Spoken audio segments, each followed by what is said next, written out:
अब गोकर्ण जी अपनी आप बीती कुछ बोल नहीं पाए, सेम बात गांव के लोगों से सुनने को मिल गई।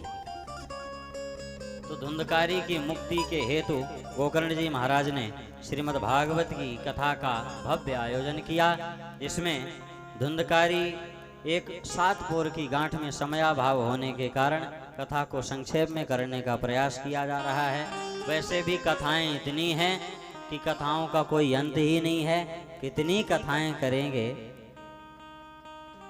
कथाओं का कोई अंत नहीं है। इसलिए हरी इच्छा से जितनी कथाएं हो जाएं, जितना आनंद ले सकें उतना ही सही। तो गोकर्ण जी महाराज ने श्री धुंधकारी की मुक्ति के लिए श्रीमद् भागवत की कथा का भव्य आयोजन किया। समस्त ग्रामवासी भी उसमें सब के सब भागीदार बने, सब श्रोता बन करके बैठे। और कथा सुनने के बाद 7 पोर का 7 गांठ का बांस वहीं पर एक था, उसमें आकर के धुंधकारी प्रविष्ट हुआ। आप सभी लोग इन कथाओं को जानते ही हैं। एक दिन बीतने पर पहली गांठ फटी, दूसरे दिन पर दूसरी, इस प्रकार करके 7 दिनों में 7 गांठें फट गईं। और धुंधकारी बनमाली घनश्याम पीतवासा मनोहर, ऐसा पीतांबर धारण करके ऐसा लगता था मानो स्वयं नारायण ही वहां पर प्रकट हो गए हों। धुंधकारी वहां पर प्रकट हो गया और कहता है, भैया धन्या भागवती वार्ता प्रेत पीड़ा विनाशिनी। भैया यह भागवत की कथा धन्य है, धन्य है, धन्य है। हमारे जैसे प्रेतों की भी मुक्ति इस भागवत की कथा से की जा सकती है। और धुंधकारी के लिए वहां पर सबने देखा कि विमान आया। गोकर्ण जी महाराज ने भगवान के पार्षदों से पूछा कि यहाँ पर कथा तो सबने श्रवण करी, लेकिन विमान केवल धुंधकारी के लिए ही बस क्यों आया है?